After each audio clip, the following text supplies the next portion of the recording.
Hey guys, VaulSC here. Hope that you're having a great week. I thought I would check in with you and basically put some closure on this event that we just run. So, Season 3 of the Infinity Tabletop Simulator League has been completed, basically finished up last weekend.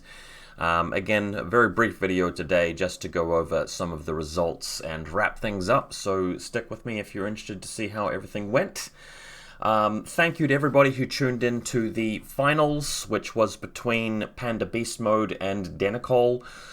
Basically the only two undefeated players after the 5 rounds. Normal ITS events, of course, only go for 5 rounds, but of course this is a league. I've got the luxury of time. We can run for longer to make sure that we have a champion. And that person was Panda Beast Mode from Finland, playing with his Toha. I thought that his list was very strong, and that game, if you guys haven't watched it yet, it's on my YouTube channel, really highlighted to me the overpoweredness of Eraser, or whatever it's called. That it's not a hacking ability, but it works similar to hacking ability. You basically just attack people without being able to see them, so they can't really shoot back at you. Very, very strong. But of course, Toha still have Symbiomates, which are extremely effective, and their units obviously are very well optimized, and the Triads, of course, give them a lot of mobility, which is important in any strategy game.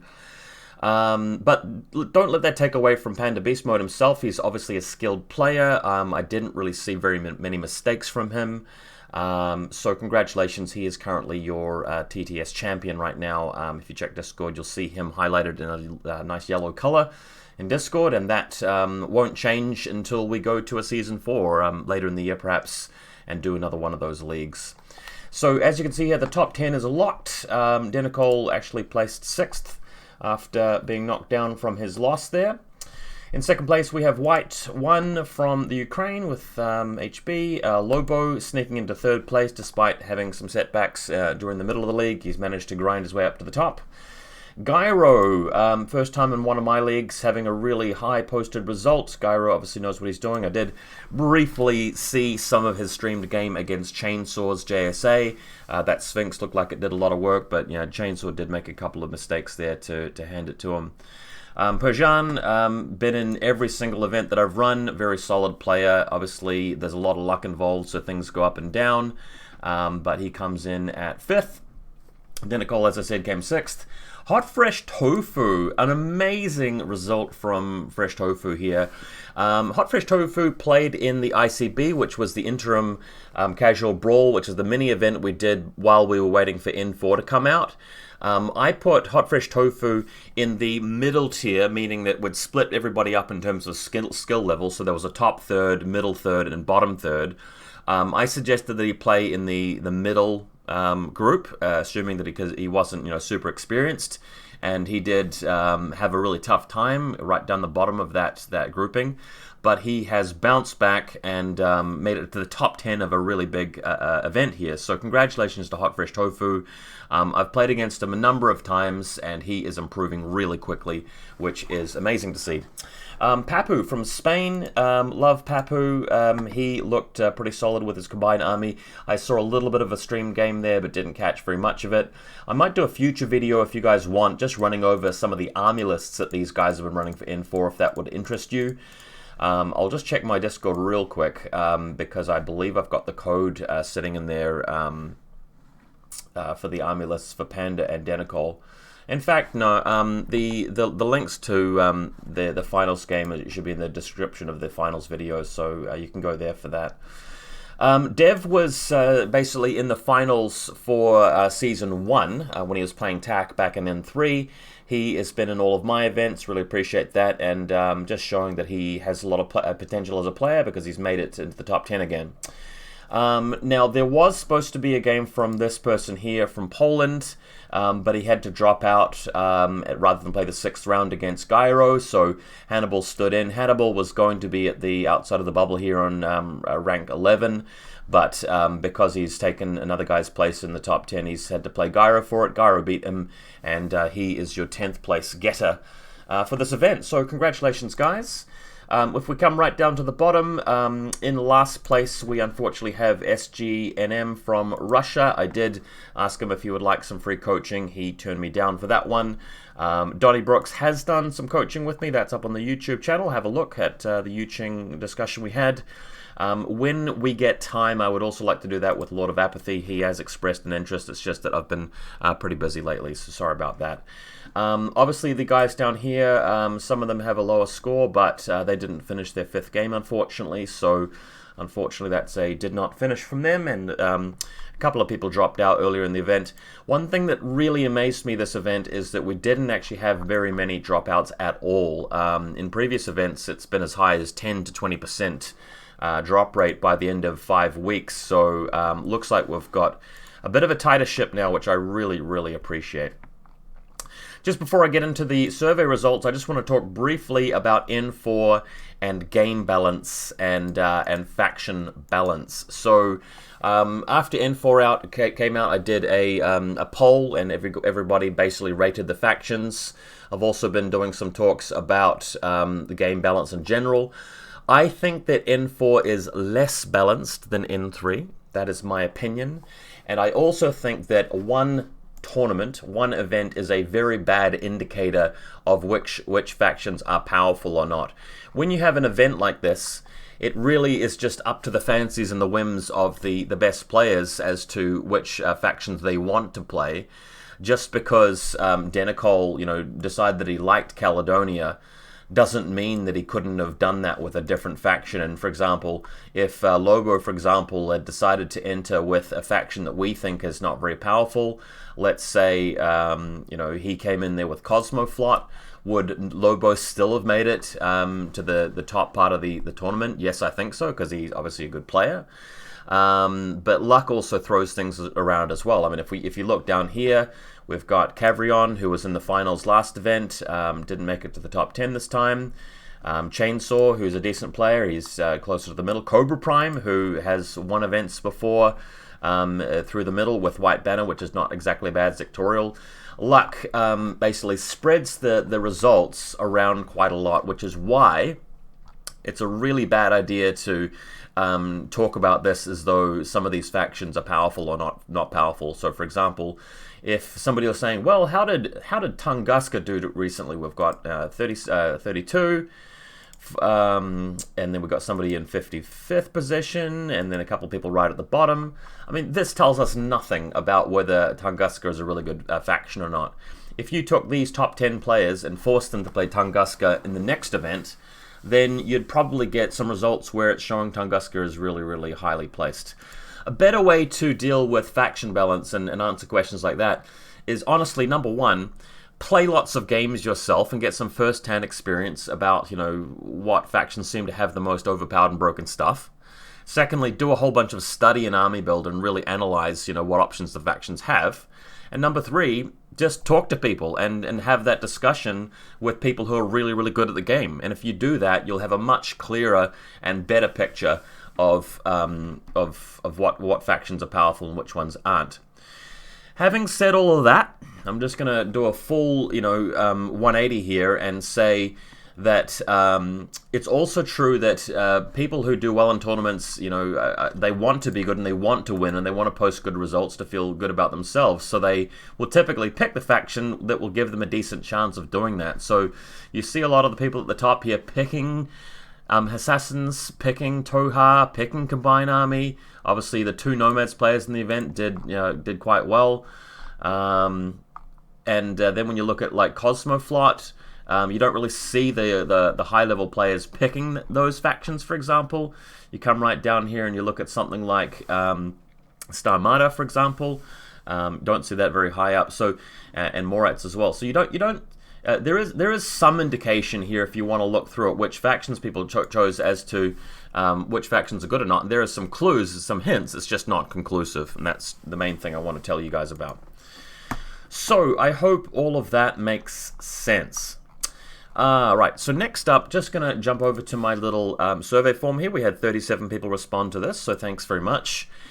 Here is what you guys came up with. So first question was, who did you like playing the most? When you've got so many people in an event like this, it's very rare for one person to receive a lot of votes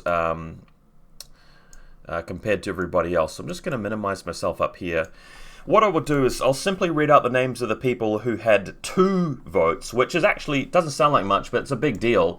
If you played 5 or 6 games, and there were like nearly 90 people in the event, having 2 of your opponents pick you specifically as their favorite, that's an achievement. So we had Gyro, somebody out there, obviously like you. There were 2 of your opponents actually picked you as their favorite. We have Heisey, also 2 people voted for you. Down here we have War Panda, and then we have Warp Charged Gaming. So these guys, I've seen them chat and channel. They seem like really nice dudes. Obviously, there are 5 people out there each who have played them, and 2 of those people per player have voted for them. So thank you very much for that. Obviously, everybody else down here, most people picked up at least one name. This Google Forms won't tell me if there was somebody there that got 0 votes, but I don't want to name and shame people anyway. All right, so I asked about the missions because I decided to choose missions here. I picked basically 3 missions that were from Corvus Belli and 3 missions that were from me, and I tried to make the missions just as acceptable and as inoffensive to people as possible. You guys said that you liked unmasking the most. That's really interesting to know. I'm going to make a note of that. Unmasking seems like a pretty straightforward N4 mission that doesn't really offend anybody and makes for decent games. Your game of unmasking is likely to go for the full 3 turns and stay interesting and engaging, and it doesn't seem to favor some factions more than others. I personally think that, like most missions and most scenarios, it tends to favor the richest factions, aka Nomads and Combined Army, but that's just my personal opinion. Nobody voted for Supremacy. Like in second place, Tempo, War, and Supplies were right up there. Oblique Assault was last, second last behind Supremacy, so there's that. Which of these 6 missions would you least want to see again in competitive play? We have Supremacy, and I think that most people feel that way because Supremacy is scored at the end of every game round, and it is very easy for the player with the second turn to simply move into the quadrants and basically win the game that way. And I've been saying this for about 5 years now, but there still seem to be a lot of people out there who still haven't accepted that and still haven't gotten on board and agreeing that. So remember, there's a good comparison here that Tempo War, for example, is similar in the way that you get points as you control zones and you press buttons and things, but only 18% of people or 19% of people voted for Tempo War because it's structured differently. It's by player turn rather than game round. So this is further evidence that kind of shift in terms of the way that you design a mission is popular with people. Okay, how would you compare my custom missions in general to official ITS missions from Corvus Belli? So this time around, like always, most people don't care. They like both kinds of missions. Slightly more people would prefer to play CB's missions rather than mine. So that is a good signal to me and a message to me to do better with my missions. One reason why my missions may be less preferred this time around is because I didn't bother to update them for N4, so you're still seeing the residual liaison officer stuff in there and bits and pieces that don't really work for N4, so that's on me, that is my fault, that is my responsibility. Next time we do an event, I will work harder to make my missions more compatible for N4 and make them more acceptable to what people want in missions, and I'll be asking around for what people would like to see. Which map did you think was the best out of the 6 available maps? So overwhelming majority was for round 5. The round 5 map was the pink Aleph map that we used for Tempo War, and this was the map that also won the competition for the map making competition that we had partway through the event, made by me. And then in second place was the round 6 map. I think the reason why people like this map is that it's very cleanly designed. The other maps were experimental and they had all these asset bundles and weird colliders, and it was kind of hard to move troops around and stuff like that. Whereas round 5 was designed to be the most inoffensive, straight up, Don't have to ask your opponent how to play this piece of terrain. And the fire lanes are really nicely balanced. I spent hours getting that exactly right. And it just goes to show that if you really want to make a good map and impress people and you know how to do it, it's possible. So this is a really interesting result for me.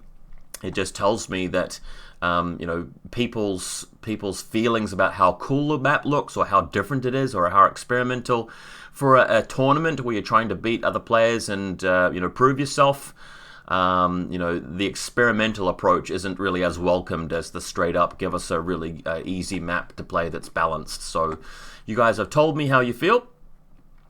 Now the next few questions are me testing the water about overall house rules with Infinity. N4 hasn't been out for very long, so unsurprisingly there has been a fair bit of pushback on these questions. Let's look at what they were. So I asked if people would like to go back to the old limited insertion rule, where if you're running a single combat group list, your opponent isn't allowed to reduce the order pool by 2 by spending command token. 43% people said that they would like to go back to that, so that people start running 10 order lists again a little bit. But the slight majority of you, 56.8%, said that you want to stick with Corvus Belli's way of just going through with N4. So let's just pause here and have a talk about it. So nowadays, counterintelligence is a thing.